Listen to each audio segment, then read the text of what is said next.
So, bago po ako mag-share ng ating paggawa, gusto ko pong magpakita sa inyo kung ano yung ating ginawa doon sa ating workshop. So, ready na kaya? Pakita siguro itong mga parang mas makita nyo. Picture. Yan. So, ang pinaka-purpose ko talaga ng magpunta doon ay i-conduct yung disciples workshop para sa mga pastors, ministers, leader, church leaders. Kasama na rin yung konting mentoring. Though yung time talagang kulang dahil gusto ng mga ibang church na madalaw sila. Nangyari nga po yung Sunday service, nagkiwalay po kami ni Pastor Joe. So ako yung nag-preach doon sa main na venue. Tapos yung isang church, yung church ng ating district director ng Ilocano District, si Pastor Joe naman na so, na po natin, so around 62 yung participants na dumating coming from Cagayan, which is two church yung nagaling sa Cagayan, sa Claveria, which is yan si Pastora Vizia Adela, nagpapasok doon. Mga 6 hours to 7 hours ride from Cagayan, Claveria to Apayao. Tapos yung sa Lalo, which is part pa rin ng Cagayan, ay 3 hours naman. Yun naman pinuntahan natin ni March. Ilocano District Anniversary doon naman dinarap nila doon sa Lalo Church, which is part ng Cagayan. So 3 hours din po yun. And then, 30 churches yung represented na dumating. Around 19 pastors, licensed pastors and ministers. 56 day group leaders yung naka-join. So ito po yung mga pictures, yung aming biyahe Pastor Joe papunta. Yung corner, which is yan po yung malapit na church natin, municipality, bago pa lang po yan. Dinarbay muna kami siguro from municipality ng munisipyo ng corner.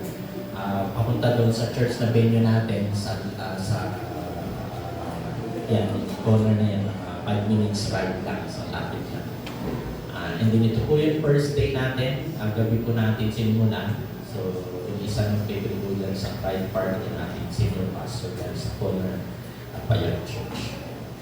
Yan po yung unang gabi na. Yung second day natin ay magmula, I think 7 o'clock or 8 o'clock siguro muna session up to 9 ng gabi. So, medyo mas masyadong rigid yung aming whole day. Discussions part doon sa mga pinag-usapan namin.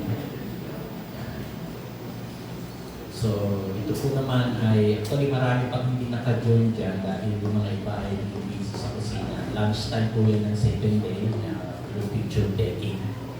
So, yan, lunch namin for second day. Yan po naman yung Sunday service na tayo po yung nag-preach doon sa ating church. So, ito yung congregation.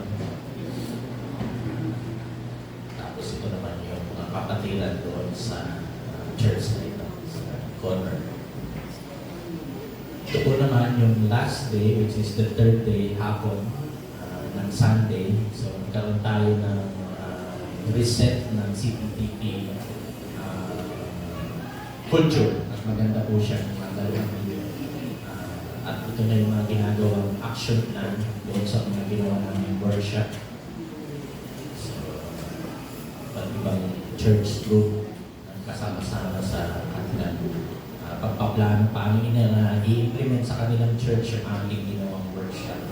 And then, by next month ay magkakaroon na kami ng every month online meeting para i-follow through. At the same time ay baka next year ulit ay dadalawin natin sila ulit. So, yun po, salamat sa inyong mga panalangin na yung malaking tulong. Maging yung panahon, no? Pagdamat ng pagdating namin, umuulan talaga at maging yung pag-uwi namin, may malakas daw na parating na bagyo pero hindi naman nagtuloy at naging maganda naman yung ating biyahe.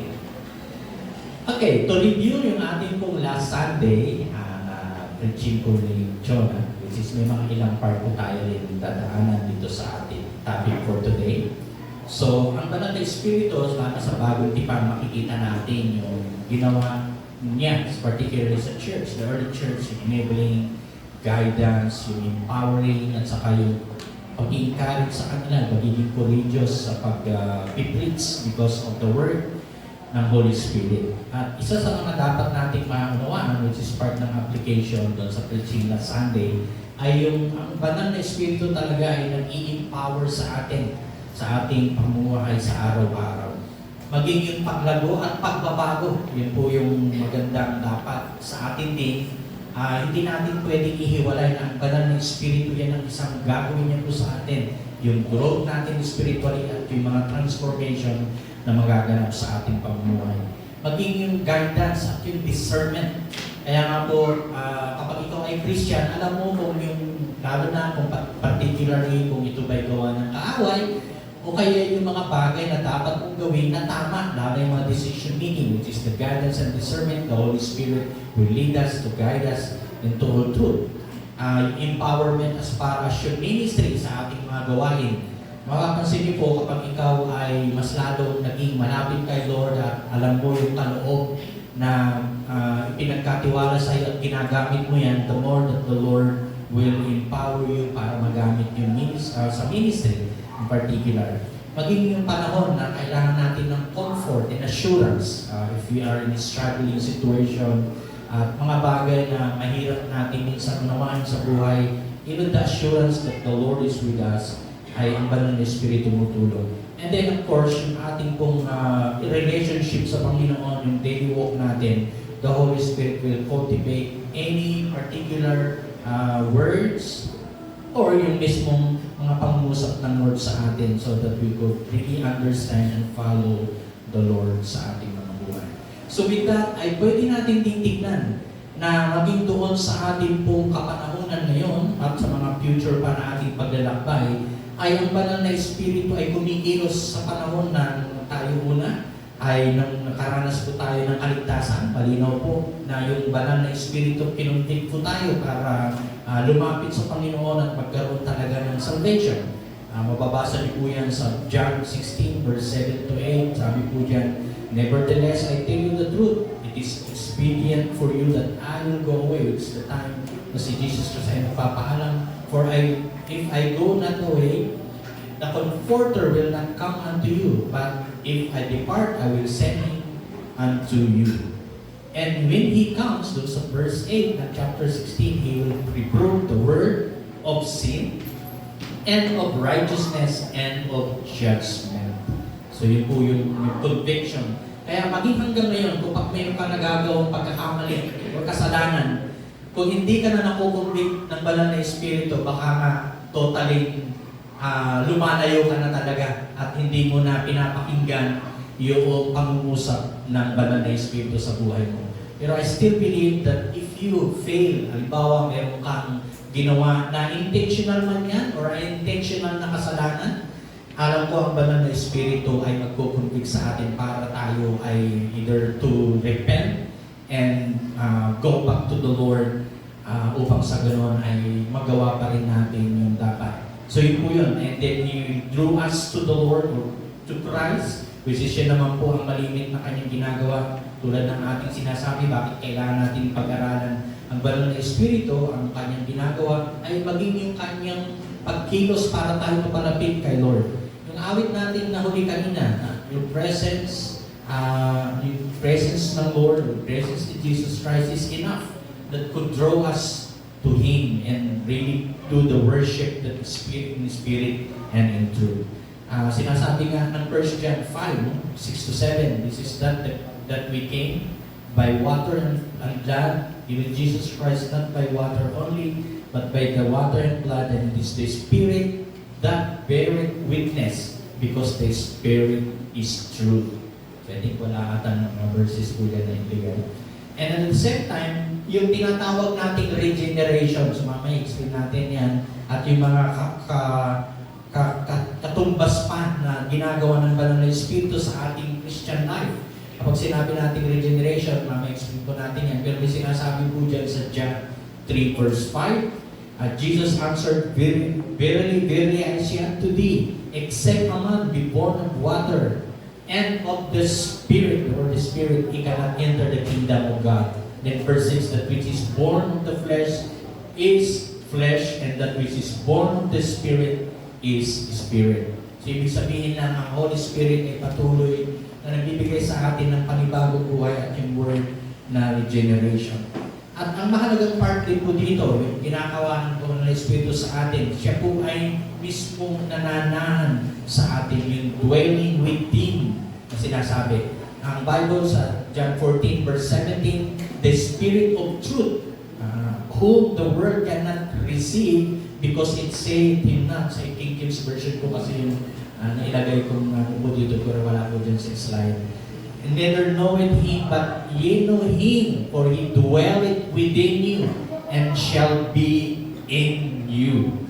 Kaya nga, kapag ikaw ay talagang tumanggap talaga kay Lord, alam mo nandiyan ang banal na Espiritu, siya yung din magpapatunay na talagang ikaw ay nasa Panginoon at siya ay nasa iyo, in particular. Maging yung 1 Corinthians chapter 6 verse 19, knowing not that your body is the temple of the Holy Ghost, which is in you, which is ye have of God, and ye are not on your own.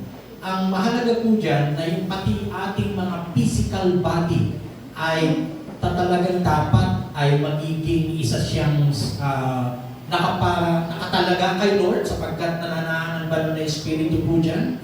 At hindi dapat natin sirain itong physical na body natin sa iba't ibang uri ng mga pwedeng makasira ng katawan. Of course, maliban lang kung dinatnan ka o dinapuhan ka ng karamdaman na hindi mo naman sinasadya dahil pwedeng ito'y dahilan sa nahawaan ka, pwede namang mag-deteriorate. But in a way, kapag yung sinira ang yung katawang laman na ito, the flesh, sa mga iba't ibang bagay na siyang magiging dahilan para hindi ka makapagpatuloy, makapaglingkod kay Lord, ay magiging isang sabihin natin ay against the work of the Holy Spirit na nasa atin. Like the vices na mayroon ngayon, anumang klaseng bisyo yan, maging yung gluttony. Sabi nga po nila ay pang-apat daw na uri yan, yung para masira ang katawan. Na kikita niyo po yung mga vlogger ngayon for the sake of views, para magkapera. Alam natin, may casual na tinampo tayong Pilipino na namatay dahil sa pagbablog na too much eating para ipakita na kung ano yung dire-request ng kanyang viewers, physical body yung nasisira. Alam naman natin na hindi po akma yun, no? So, sino ko dito yung mga mahilig kumain ng matinding kain? Bagamat ngayon ay pwedeng gutom na kayo.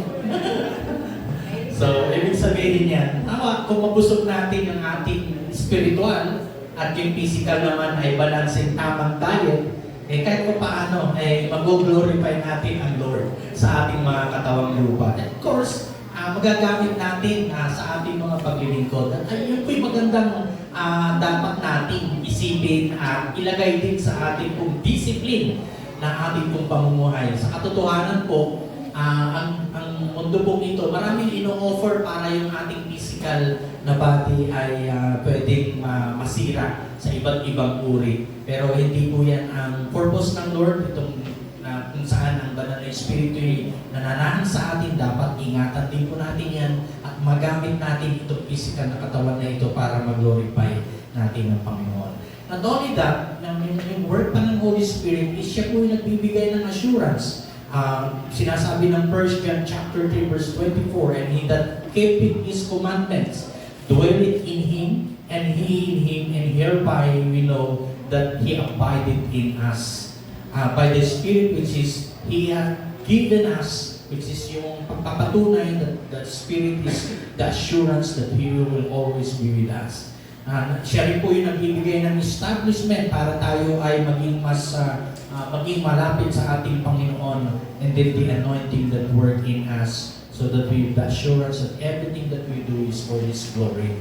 Ngayon, kung titingnan natin yung word na justification, which is part of the process ng ating pong pananampalataya at part din po na ginagawa ng Holy Spirit in a way para tayo ay makapagpatuloy ng tama sa ating pananampalataya. Ang justification po ay tayo pinawalang sala. na kung saan dineclare tayo na righteous in the sight of God because our faith in Christ ay naging totoong tayo nga ay declared righteous. Pag ilalagay natin po yan sa isang husgado sa harapan ng paglilitis, binayaran ni Jesus Christ na yung kasalanan natin, and that is why we are declared righteous, which is part of that is the justification. Or pwede rin sabihin natin yung word na justification is God forgiving sins and imputing Christ's righteousness para sa ating pong mga mananampalataya. Kaya masasabi natin tayo ay bagamat makasalanan, but we become righteous because of Christ's offer ng atonement is as a way, atoning death na tinatawag, and the resurrection as well.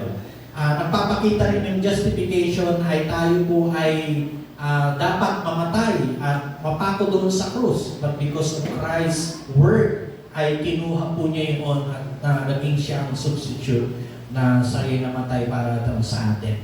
Kaya nga kung ilalagay natin, tayo ngayon dapat iisipin natin ay tayo pinawalang sala. Bagamat ang kaaway, pwede tayong bibigyan ng mga negative thoughts na sasabihin, Kristiyano ko pa man din. Pero ganyan pa rin ang buhay mo. Kapag ganyan na po, ang banal na Espiritu dapat ay kumikilos sa atin para ipaalala sa atin yung katotohanan that we are justified by faith in Christ. So yung word na justification, importante po yun na ma-claim natin at the same time ay with the faith that we have in Christ ay magiging truth. Dapat hindi false sapagkat ang yan ang gawain ng diablo, lilinangin ka sa katotohanan. Second, yung word ng regeneration na binanggit ko na kanina, ay pinapakita po yan na supernatural work po yan ng banal na Espiritu sa atin, na siya yung nagbibigay ng divine nature para sa ating buhay na mananampalataya. Not only that, yung dramatic change na dapat the word regeneration po kasi ay yung paunti-unting pagbabago sa buhay natin. Kaya may word na born again ay dapat ang connection po niyan ay hindi lamang word as it is, but yung pagbabago na nagaganap. Kaya yung regeneration ay makikita sa atin. At ang implikasyon din po yan, nabago yung ating mga puso, na-renew yung ating mga yung will natin, yung affections, which is the desire, ay mababago po yan. Kaya dati, kung wala kang gana sa pagbabasa ng Biblia, wala kang gana maging yung pagdalo sa church. Pero may maraming pagkakataon natin, mga iba sa atin, nawawalan ng gana pagdalo sa church. Pero ang mere fact nandito ka, ibig sabihin kumikilos pa rin ang Holy Spirit sa iyo. Palamakan mo na ng Panginoon. Alam niyo po, yung panahon ng Sunday ay hindi mo lang yan dinidesire kapag malapit na yung Sunday o Saturday pa lang halimbawa. Kahit na yung Monday pa lang, nandun ka na yung desire mo na makapunta na sa Sunday. At mangyayari po yun kapag alam natin that the regeneration work of the Holy Spirit is there. Na habang ang ginagawa mo naman sa mga panahon na from Monday to Saturday, ay talagang kinakaugnay mo ang Lord. At of course, yung mga salita niya, binabasa mo, yung personal devotion mo, hindi mo pinababayaran dahil once na ang kaaway ay kumilos sa buong from Monday to Saturday, yung excitement mo kapag hindi mo napagtagumpayan yan, pagdating ng Sunday, kung dumating ka man dito, lugo-lugo pa. Meron ba sa inyo ngayon dumating dito na gano'n ang sitwasyon? Para bang bigat na bigat sa buong Monday hanggang Saturday. Pagdating dito naman kanina, para bang sa pagsamba, walang kabuhay-buhay. Alam niyo po, nag-observe po ako doon sa likod, kung ang banal na Espiritu ay talagang nasa atin.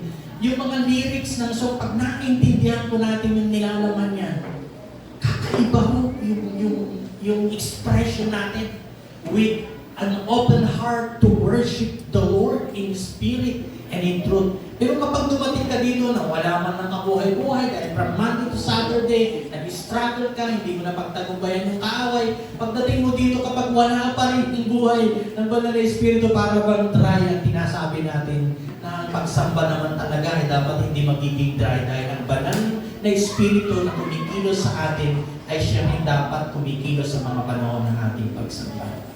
Kaya I encourage you to understand the word regeneration. Na ang banal na Espiritu, siya po yung nagbibigay sa atin is supernatural work para yung divine nature and at the same time yung renewal of the heart, the mind, the will, the affection, even the desires. Kaya nga, ang magandang magiging part ng ating pong parang mindset, as we say, ay kung may mga bagay man na pwede kayong kinakaharap, tingnan nyo kung ano yung pwedeng gawin ng Diyos at gawain ng banal na Espiritu para mabago yung ating pananaw. Na kung saan, sabi ba, negative lahat, parang ang lahat mahirap. Pero ang totoo, kapag nandyan ang Panginoon, pwede kang bigyan ng tamang mindset para kahit papaano ay makakaroon ka ng pag-angat or victory in a situation na parang ibig sabihin mahirap na pang gagawin. So, from justification to regeneration, yung sanctification naman po yan ay theological term din po na ang ibig sabihin yung process para tayo magiging banal at maging katulad ng ating Panginoong Hesus. Pero dapat mong intindihin, pag nangyari po yun, habang tayo nagpo-process, dapat malaman mo na ikaw ay kakaiba, set apart ka na. Sabi mo sa katabi mo, dapat set apart ka para kay Lord. Kasi yung set apart, ibig sabihin, yung buhay mo dati na walang direksyon, walang Diyos, walang talagang maganda na masasabing kalagayan. Pero ikaw ay kumilala na kay Lord, tinanggap mo ang Panginoon na nandyan ang banal na Espiritu ng indwelling at nagkaroon ka ng word na unawaan mo yung justification, naunawaan mo rin yung word ng regeneration. Ibig sabihin, magpapatuloy ka sa tinatawag nating sanctification process na ibig sabihin lamang ikaw ay naiiba na, set apart. Pero maraming kong pagkakataon po ay namumuhay po tayo sa dati pa rin. Kaya nahihirapan po tuloy tayo magpatuloy sa ating pananampalataya. But if you know that you are set apart, and that sanctification process, alam mo rin, ang banal na Espiritu, malaki ang kanyang ginagawa para yung ating continuous work na mamuhay katulad ni Kristo ay magiging isang katotohanan sa atin. Actually, nga po yan ang pinaka-end kapag sinabi natin sanctification process, ay yun po yung pamamaraan na tayo malaya na sa tanikala ng kaaway dahil tayo na ay nag-justify, tayo na regenerate, and tayo ay sinasanctify all the way sa ating araw-araw na buhay. And lastly, yung magandang bagay na gusto natin makarating ka po doon, yung tinatawag nating glorification process. Yung po yung mga panahon na tayo na ay makakasama na natin ang Diyos. Actually, hindi ko po inilagay po dyan yung mga apat na yun na naisip ko lang kanina habang ako po yung mag-favorite ng aking preaching. Nagawa ko na po yung medyo late na nga yung paggawa ko ng aking PowerPoint. So, yung apat na areas na yan, ano yung glorification? Ito po yung promise ng Lord sa bawat mananampalataya na yung pananampalataya natin kapag tayo nakarating doon sa finish line, may experience natin, of course, yung apat na o tatlong una, justification, salvation na, sanctification, and glorification process is part of it na tayo na ay magiging kawanis na ng ating Panginoon Hesus, which is part of that ay yung tinatawag nating the glorified body in kapag tumating na po yung tinatawag natin na tayo na ihaharap sa ating Panginoon at yung second coming, as we say, yung ating physical na ito kapag tayo yan ba dinatnan ng Lord na either buhay pa o namatay na, ay kung namatay na, i-resurrect mo na yan ng Lord at palitan niya ng glorified body. Kapag ikaw ay buhay pa naman, madatnan ng Panginoon, ikaw ay mararapture. May masarap po tayo, malami. Pero kailangan kasing kamatayan bago daw mapunta sa tinatawag nating langit. No? Pero in all of those things, ang malinaw po dapat, haharap tayo dapat sa Lord with that glorification states wherein we will say face to face the Lord, worshiping Him day and night. At I think yun yung future destiny natin. Sabi mo sa katabi mo, dapat makarating ka doon sa future destiny. Makarating sa kalangitan. Kasi kapag ang hirap po naman, nag-stay ka dito ng matagal, tapos di ka parang nakarating doon sa glorification states, no? Nakakalungkot yung ganong Kristiyanong buhay. Akala niya hanggang hanggang doon sa part na yun, makakasama pa rin. Pero I pray na humantong tayo doon sa glorification stage na bahagi ng ating Christian life. Of course, hindi natin alam kung kailan po yan, pero at least we are prepared enough to face the Lord face to face, no matter what it takes, or no matter situation would be nasa kanyang pagdating. So, doon din natin mapag-uusapan about second coming, kung ano mangyayari pa. But I pray na doon sa pang-apat na stage na yun, kung dumating man ang Panginoon, kasama pa rin tayo na magpupuri, magbibigay kalwalatian sa ating Panginoon. So, yun po yung magagandang bahagi dito po sa tinatawag natin ginagawa ng Holy Spirit sa atin. Tingnan niyo po, kung wala mo kayong ganong kaunawaan, parang wala lang yung Christian life. Di po ba? Sino mo dito yung nag-i-enjoy at parang bagamat struggle pero nag-i-enjoy sa Christian life niyo? Itas tama kamay. Wow. Yung mga iba parang hirap. Parang ayaw pa kaminin na totoo na hirapan nga. Pero ang maganda po dito, ang banal na Espiritu po ay naging malaking part o may role sa ating Christian life, mga kapatid. In that 4 stages, malaki po ang kinalalaman ng banal na Espiritu. Kaya mahalaga po na hindi po natin ihiwala yung katotohanan na Holy Spirit is at work in our life today and even in our future life ahead. Maunawaan natin na kasama pa rin dapat yung pagkilos ng banal na Espiritu. Kaya overall, as we say, ang Christian life po natin, kapag wala ang Holy Spirit, magiging buhay na walang kabuhay-buhay. Sabihin mo sa katabi mo, kapag wala ang Holy Spirit sa'yo, yung buhay mo walang kabuhay-buhay. Isipin niyo po yan. Pero salamat kay Lord dahil hindi niya tayo iniwanang orphan tulad ng ginamit niya doon sa chapter 16, no? Na He will send the Paracletic pa nga kung ilalagay natin naman yung siya magiging tulong kaya tagapagbigay ng mga katotohanan as well ng ating Panginoon Jesus. So, yun po yung mga dapat po nating isipin on this matter. Maliban po dyan, yung growth natin, which is nabanggit na rin mga ilan last Sunday. Pero yung letter C, I think mayroon pa tayo dyan, pakitignan nga yung letter C. Kung paano tayo mag-grow, pero dapat din natin isipin na yung resistance ng temptation ay huwag nating ihiwalay ng Holy Spirit, palaging ano po yan, not only to convict us, but also to remind us. Halimbawa, mayroon ka nang ginagawa na alam mong malayo na, or kung hindi mo man ma-detect dahil pwedeng na-deceive ka ng diablo, parang tama pa rin bang gagawin mo. Pero alam naman natin ang Holy Spirit, bibigyan tayo ng strength para mapagtagumpayan yung mga temptation at tayo makaangat o kaya makatagumpayan natin yung anumang kasalanan na pwedeng makapag-fall o makapagbigay sa atin ng maling decision. Like in Hebrews chapter 10 verse 26, I think mayroon po tayong verse po dyan. If we sin willfully after that we have received the knowledge of the truth, there remaineth no more sacrifice for sins. And that is why yung Holy Spirit dapat maintindihan natin, He will give us the strength to resist the enemy. Galatians 5:25, if we live in the Spirit, let us also walk in the Spirit. So, ibig sabihin lang, yung living in the Spirit na nasa atin, ay siya rin dapat mamuhay tayo sa banal na Espiritu. And then yung Galatians 6 verse 7 to 8, be not deceived, God is not mocked, for whatsoever a man soweth, that shall he also reap. And then verse 8, for he that soweth to his flesh, shall of the flesh reap corruption, but he that soweth to the Spirit shall of the Spirit reap life everlasting. And then yung Ephesians chapter 5 verse 18, and do not be drunk with wine, wherein exist, but be filled with the Spirit.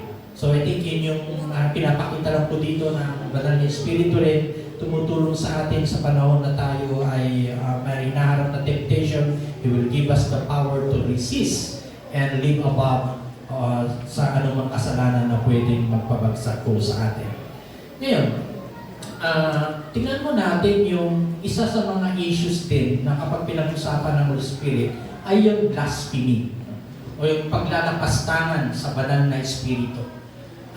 Ang Biblia po, kapag tinignan niyo po, lalo ng panahon ng ating Panginoon Jesus, may instances po na itinuro po niya ito or nabanggit yung word na yun na blasphemy, na word. Pero tingnan muna natin, ang blasphemy po, kapag tinignan niyo po yan sa Webster's New World Dictionary, ay ito'y tumutukoy sa to speak evil, to speak profanely or for God, na ito is sacred things, or to curse, kapag nag-curse ka ng mga bagay na ito'y gawain ng Diyos, ay sinabi mong hindi totoo, at hindi ka naniwala in particularly, and you curse God of that word, yun po yung word ng blasphemy.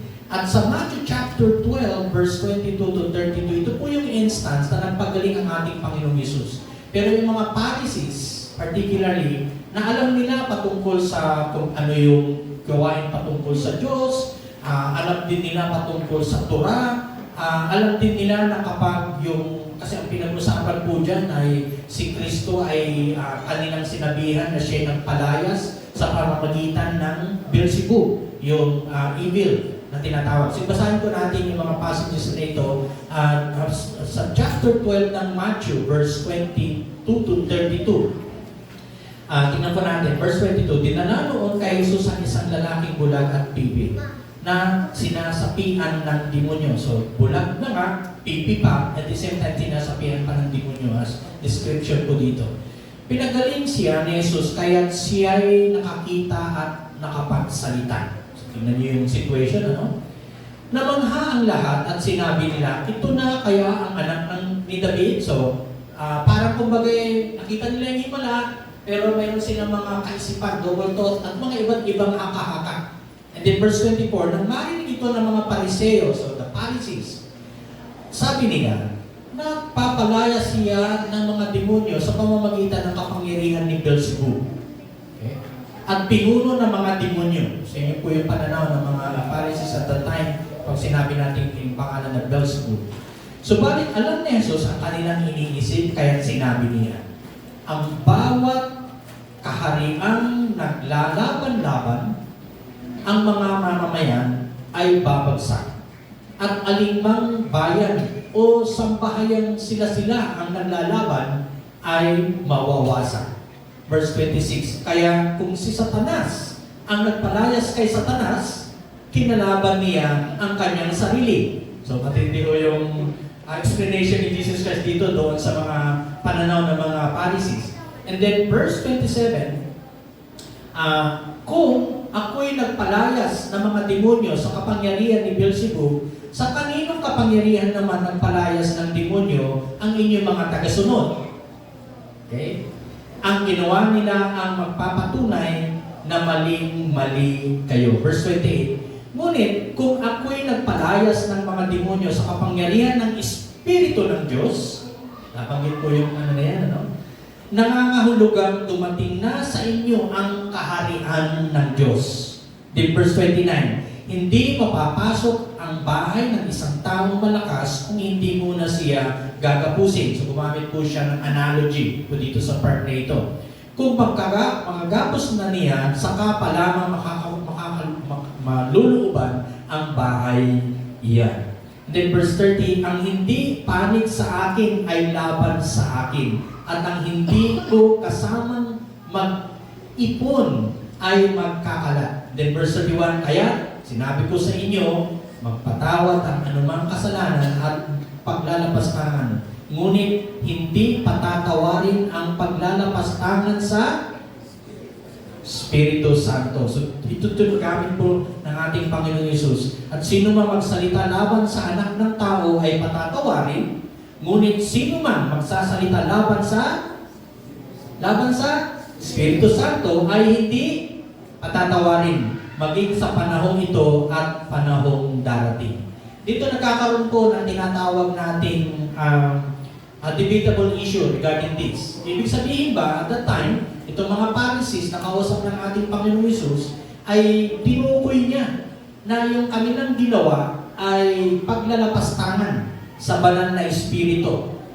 Or yung tinatawag nilang pagsasabi na ang ginawa ng ating Panginoon Hesus ay hindi para sa Diyos. Dahil binabanggit nila na ito si Beelzebub ang nagpalayas sa dinaalihan ng demonyo at yung pagpapagaling. Pero binanggit din po ng ating Panginoon Hesus dito yung word na ang anak ng tao ay patatawarin ng anumang kasalanan, pero yung magsalita laban sa Espiritu Santo ay hindi patatawarin.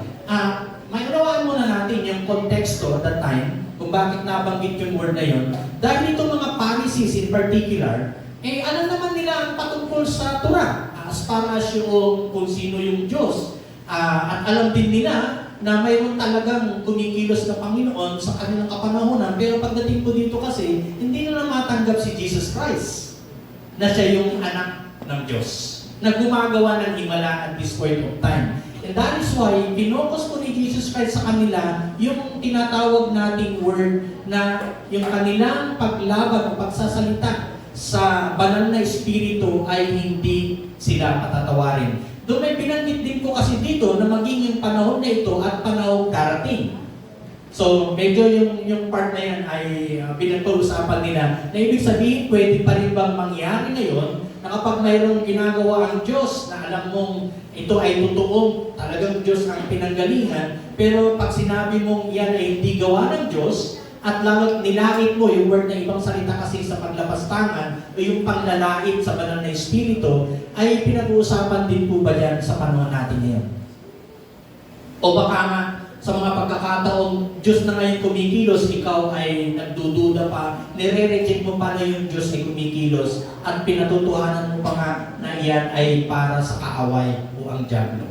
So, posible ba na mangyari na ikaw ay magkaroon ng kasalanan sa paglapastangan sa banal na espiritu? At dahil sinabi dito, walang kapatawaran. Hindi niyo pa ba siguro nagawa yan sa ngayon at sa mga lumipas pa? Wala pa naman nakagawa. Wala pa naman. So hindi kayo nagkakasala sa banal na espiritu. Pero at the same time, kung alamin niyo rin po, maging si Pablo, sinabi rin po niya, siya ay blasphemer before. Halimbawa, kapag pinasa niyo po yung kanyang sulat sa Timothy, ito na po nailagay ko po dyan sa verse na yan, nailagay ko po. Sa 1 Timothy chapter 1, verse 13, sa NIV version, ito po ang sinabi, even though I was once a blasphemer, and not only a blasphemer, and persecutor, and violent man, I was shown mercy, because I acted in ignorance and unbelief. So itong mga Pharisees, they know the truth, pero ignorante sila sa kanilang ginagawa. And that is why Jesus Christ directly to them na yung kanilang ginagawa ay against the Holy Spirit. Pero siguro sa ating kapanahonan ngayon, mailagay lang natin sa tamang perspective. Halimbawa, hindi ko po alam kung may mga ilan sa inyo, I think last Sunday daw ay nagkaroon talaga ng outpouring ng Holy Spirit as nababanggit po nila. Na-miss ko po yun. Pero mayroon ba sa inyo ng mga panahon na yan na last Sunday, na habang may nakupuspos kayo naman ay tatawa-tawa lang, walang malalang, parang alam niyo walang Diyos.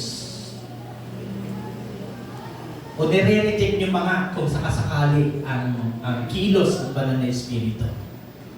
Medyo mag-ingat po tayo kapag ganun. Ibig sabihin, yung espiritu na nasa iyo ay hindi na tamang espiritu. Amin po ba? At posible, kapag mas lumalim pa dyan, ay nare-reject mo na yung ginagawa ng Lord, na baka nga, pag na-curse mo pa na ang Diyos ay hindi maganda yung kanyang ginagawa, ay hantong doon sa pag-quiz o kaya pagpigati sa banal na espiritu. Pero alam naman po natin na itong time na ito kung bakit sinabi ni Jesus Christ na hindi patatawarin, because of the work of the Pharisees, ay ganun na lamang yung kanilang pagtulig sa paglaban, pagbibigay ng tinatawag na hindi pagtanggap o nireject talaga nila yung ginagawa ng Diyos at eminently o kaya specifically para sa kanila yung pangungusap na yun. Pero somehow, sa ating ting buhay mga kapatid, mag-ingat po tayo as we live in the Spirit, or baka nga nagmumuhay tayo sa ating mga flesh that could make na ang pagpipigati natin sa Holy Spirit. Kasi yung word na quench, o kaya yung word kasi din yan ay pawiin sa Tagalog na translation, pero pagpipighati rin kasi sa ibang translation, halimbawa Ephesians 4:30, and grieve not the Holy Spirit of God, whereby we are sealed unto the day of redemption. Quench not the Spirit, sabi ng Ephesians o Thessalonians chapter 5 verse 19. I think hindi ko na itagalog yung ibang translation na yan. So isa yun na pwedeng we are sinning against the Holy Spirit. Pangalawa, yung pagsisinungaling sa banal na Espiritu. Kung mababasa niyo po yung Gawa chapter 5 verse 3, si Ananias and Sapphira, di ba? Nung sila ay nagbenta ng kanilang ari-arian para ibigay sa mga apostles para magamit sa gawain, nagsinungaling po sila sa banal na Espiritu. Ano po nangyari sa dalawa? Nakita niyo po ba, naalala niyo po yung kwento na yung chapter 5 ng Acts? Sinabi ni Peter in particular, ay pinag-usapan po yun yung kanilang pagsisinungaling sa banal na Espiritu at naging kamatayan ang resulta po niya. Kaya nga sabi po nila si Pera, sa pera, namatay sa pera. Si Ananias sa pera. So namatay sa pera dahil sa pagsisinungaling sa banal na Espiritu. Grabe po yun, yung result. Kung ganun po yung mangyayari ko ngayon, yung para kay Lord din yung bibigay.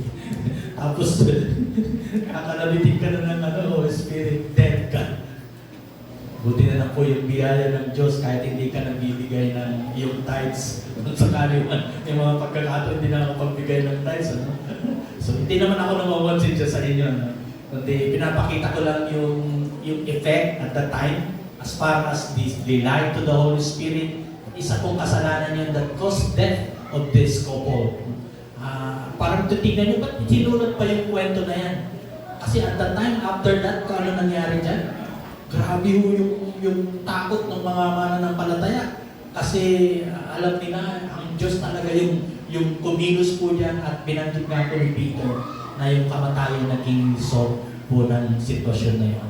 And then yung pag-resist, yung paglaban sa banal na Espiritu as part ng sinning against the Holy Spirit na dapat po tayo makaiwas po hindi natin magagawa yung mga bahagi na yan. So, in all of this blasphemy na tinatawag, ay madidiscern niyo po yan kung ito po ay Diyos para sa Diyos talaga yung kumikilos. At ito rin po yung gusto ko po maging, maging discerning kayo o yung discernment gagamitin nyo. Halimbawa, nakakapanood po kayo ng mga crusades. Tapos may mga gumaling. Marami po kasi mga po yan, mga supernatural work na hindi naman natin kaya i-explain minsan.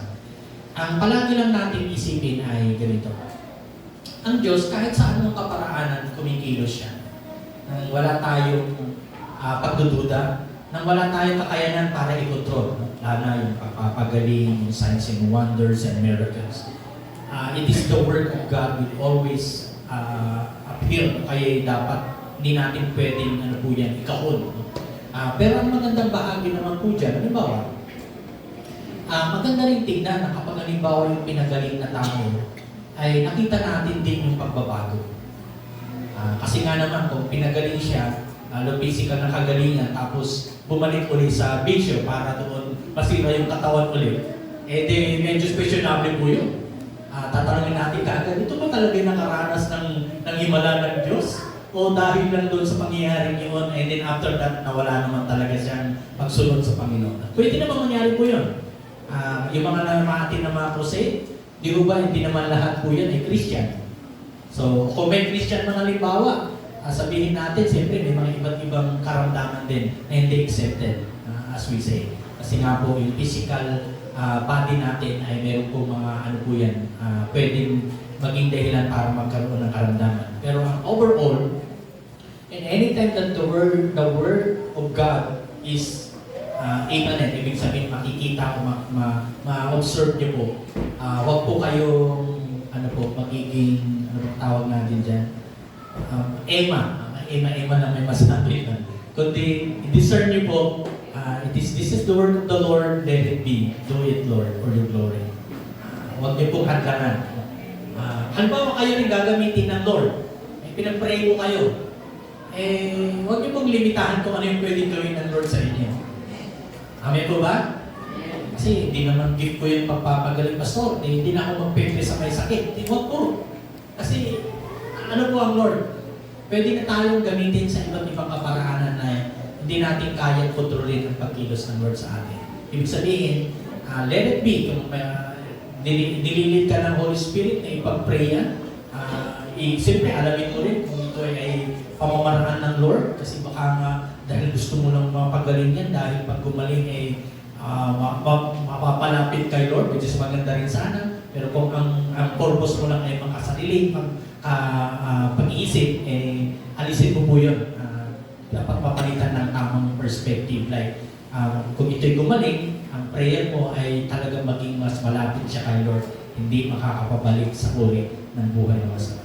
So, magandang yun po ang dapat nating isipin para yung blasphemy of the Holy Spirit ay hindi natin magawa sa ating mga pamumuhay. Okay, lastly po. Ito pong kukulangin kasi na tayo ng oras, pero bahagi po dapat na kapag ikaw alam mo yung work ng Holy Spirit sa buhay mo, alam mo rin yung bahagi ng fruit of the Holy Spirit.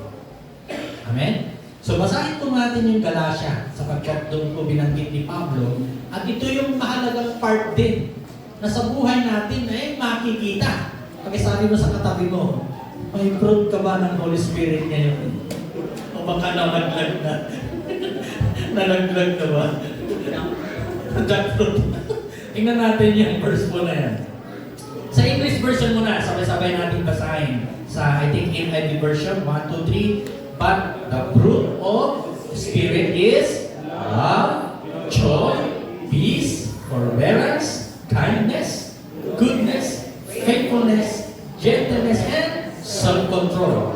Against such things, there is no law. In verse 24, those who belong to Christ Jesus have crucified the flesh with its passion and desires. Tagalog, tingnan natin yung Tagalog na version.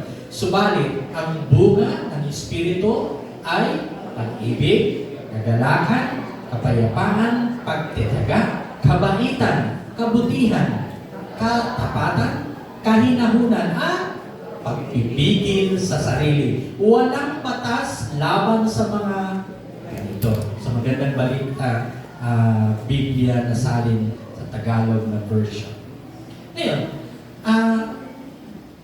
gusto ko pong balansin po yan para at least yung tinignan natin kanina na work ng Holy Spirit sa atin ay nakita rin natin yung mga precautionary blasphemy. No? Hindi natin dapat magiging part ng buhay natin na yung pagpipigati, yung quenching the spirit, pagsisinungaling sa banal na espiritu, ay pagre-resist sa work ng Holy Spirit, ay makita rin natin sa ating sarili na tayo ay mayroong fruit. Hindi po prutas po yan, ha? Singular po yan, kaya hindi binanggit na fruits. Why? Tulad po yun, may binanggit na sample po dito ata. Na natin yung sample. Apple, saka orange. So nakakakain naman kayo ng ganyan, di po ba? Nakakain po ba kayo? Kung hindi pa kayo nakakain, bumili ko. So apple, masarap po ba ang apple? Eat one apple a day, you will doctor's away. Pero ang nakakalungkot lang po, di ba si Willie Ong ngayon, may physical na abdominal cancer ang gusto. Pero ang sabi ay dahil daw sa stress, yun ang isa sa mga, kasi ang mga social media, nakikibasa po niya, ano ka lang ng konti, kasi apple. Karoon po siya ng mas matinding, siguro stress siya dahil kahit ginagawa niya na yung tama, pero marami pa rin nagbabash sa kanya na pera-pera lang yung kanyang mga pagpablag and everything. At isa na binanggit niya sa kanyang parang ano na rin, sa vlog din po niya ata, na because of the stress, isa po yun na rin cause ng abdominal cancer na ginagawa. At grabe daw po yung talagang pain. Kaya pag nadaan po sa inyong wall, yung kwento o sitwasyon ni Willie Ong, Let's Pray for Him. Talagang challenging po yung kanyang dinadaanan. So, pag sinabi nating truth, bunga ng banal na Espiritu, hindi po yan plural. It's a singular. Kasi magkakasama po lahat po yun. Sa tulad ng isang apple, ay buo po yun. Hindi po dapat Yung orange naman, di ba makikita nyo na pag tinating yung orange, mayroon po bang mga layer? Mayroon. Pero isa lang po yun na orange. So ilagay natin ngayon, yung ilan po lahat yan, kung alam niyo po, yung fruit na yan, siyam. Wow. Alalahanin po natin na ang banal na Espiritu na nasa atin ay binibigyan din po tayo ng pagkakataon para itong fruit na ito ay makita at may pamuhay natin. So, kaya nga, ang katotohanan, bakit siya singular? Dahil hindi po siya talaga yung tinatawag nating hiwa-hiwalay. Kaya the fruit of the Spirit is not optional, it is required for all believers. Kaya kung sabihin wala kang self-control, kung problema mo self-control, kung problema ka yan, ibig sabihin, wala sa iyo ng self-control, may problema po yan. Kasi nga, hindi po siya optional, it is must to live by. Hindi lamang po yan, kasi kaya kapag binasa niyo po yung Galatians 5:16 na tinabasa natin kanina, I said, walk in the Spirit and ye shall not fulfill the lusts of the flesh. So, ibig sabihin, itong siyang na fruit na ito, na siyang dapat din makikita sa atin, ano po kaya yan? Obserbahan ba ng tao, dapat ipamuhay mo talaga? Ibig sabihin, parang ganito po. Kapag ikaw ay Kristiyano at nandyan ang Panginoong Isus sa iyo at ang banal na Espiritu ay nasa iyo, hoping na makita rin habang ikaw ay nabubuhay dito sa mundo nito, yung siyam na fruit na yan. Ulitin natin ulit. At habang binabanggit natin, yung sabihin, mayroon na kaya ako dito. Okay, ulitin po natin sa Tagalog para mas mahina. So, bakit? Sige po, ang bunga ng Espiritu ay pag-ibig, kagalakan, kapayapaan, pagtitiyaga, kabaitan, kabutihan, katapatan, ano ba? Kahinahunan at pagpipigil sa sarili. Bakit ko po inano po ito? Dahil next Sunday, gusto ko pong i-prepare niyo po yung sarili niyo. I-meditate niyo po yan, yung passage na yan for this whole week. Kahit na from Monday to Saturday. Na ibig sabihin, habang minimorize niyo rin po yan, at habang kayo nabuhay for that Monday to Saturday, sa inyong mga pagkilos, pwede bang i-apply niyo po yan? Hindi man siguro lahat, the whole day, yung siyam na yan makikita, i-apply mo. Pero yung mga sitwasyon na kailangan yun. Halimbawa, gigil na gigil ka na talaga. At hindi mo na mapigilan. Ano yung ilalagay mo sa iyong application na sinasampungan? Sa pagpipigil, self-control. Kung ikaw naman ay talagang balisang-balisa, aligaga ka sa buhay, stress na stress ka na, ano yung kailangan mo ngayon doon sa fruit? Peace. Peace. Sabi mo sa katabi, peace. Pwede rin magamit po yan kapag mayroong kang kaaway. Di ba? Peace. Yan. Ibig sabihin, hindi ko, actually gusto ko sana i-explain po yan kasi siya, pero baka abutin pa tayo ng isang oras. Pero ang gusto ko lang gawin natin is, in a simplest way, try to apply that in your daily walk starting today. At i-prepare mo yung sarili mo. Meron po akong 3 application and assignment sa inyo. Una, meditate and study. Personally muna, kung gusto mo, ikaw muna talaga, i-meditate mo yan, tingnan mo kung ano yung pinapangusap ng Holy Spirit habang pinimemorize mo yan o binabasa mo. And then second na pwede nyo gawin po, i-discuss niyo po yan sa inyong mga day group meeting this week. So please, yan po yung i-discuss niyo po please. Wala mo na kayo i-discuss. Pag-usapan niyo po yan.